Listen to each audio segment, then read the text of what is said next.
Howdy, welcome to the channel. The Tau Index is out and everyone's pouring over the data cards looking for synergies and combos. And I'm going to highlight the 10th edition biggest winners and losers. First of all, some things of note. With free war gear, you just choose whatever weapons you want. A Crisis Battlesuit is now 65 points regardless of the weapons, and for a good loadout it was 80 points in 9th.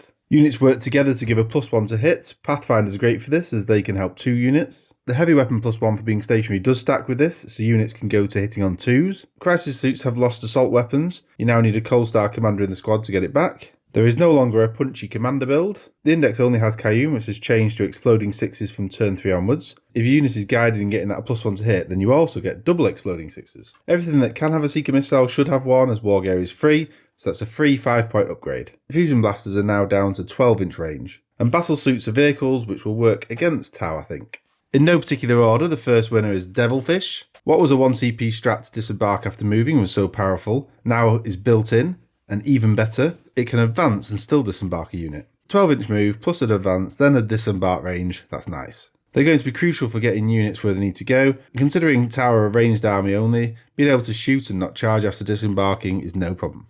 Other than that, moving from toughness 7 to 9 will be quite important. The Piranha. It's had a good points reduction and can have a free fusion blaster. Slightly tougher at T7 but a little slower at a 14-inch move. It has a Scout 9-inch move, and an ability to trigger battle shot tests for a unit. It could be a nice strategy to zoom one of these onto an objective and get an opponent unit to take a test. It could become battle shocked and then you've stolen that objective.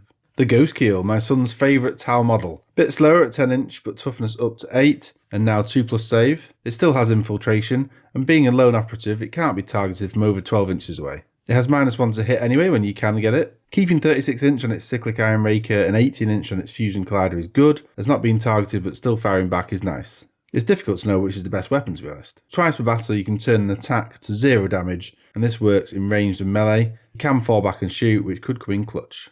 Commander SHADOWSUN. Actually 10 points cheaper now but can't join a unit, and that doesn't matter as her abilities are auras. She's hard to hit and hurt as she's a lone operative, she can't be targeted from over 12 inches away. She's also -1 to hit and -1 to wound. For units within 6 inches they get reroll hits of 1, and if they use a strat then on a 5 up you get a CP back, that's ace. 18-inch fusion blasters and can fall back and shoot and infiltrate. Seems like she can go forward with other units and cause trouble, but also with that reroll 1s could stay back and help a gun line. An interesting commander that. Crisis Battlesuits, the poster boys of the faction. In 10th their stats remains largely the same. You can take 2 shield drones each, getting up to 6 wounds. They have lost assault weapons as mentioned, but taking a Cold Star to get that back, and it also gives them 12-inch move. The Crisis unit advances 6, so you might end up leaving the Cold Star behind in a few turns. They're a great target for the 2 CP strat for strike and fade, so they can move, shoot and then move again. Fusion blasters at 12-inch range is a shame, but they have deep strike, so dropping them in with triple fusion could be a killer. We might see more missile pods and plasma rifles, and you can take 3 of anything. They have seen a points drop this edition, and you have 3 weapon choices, so the options are completely down to you. For support systems, a shield generator of a 4+ invuln is a must. There are others that make a lot of sense too.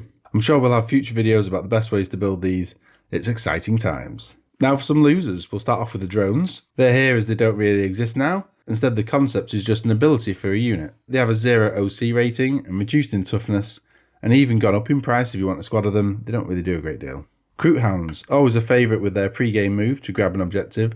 Now with an OC 0 they can't do it. At best they can offer some screening, but at 30 points for 4, which is an increase from 9th, that doesn't really feel good enough. An honorary mention for the sad change that made commanders hit on 3s rather than 2s, meaning they need the greater good ability to get a +1. Normally they would be much more independent. I am excited to play Tau again. Let me know what you think is the best and worst units. I'll see you again soon. Bye.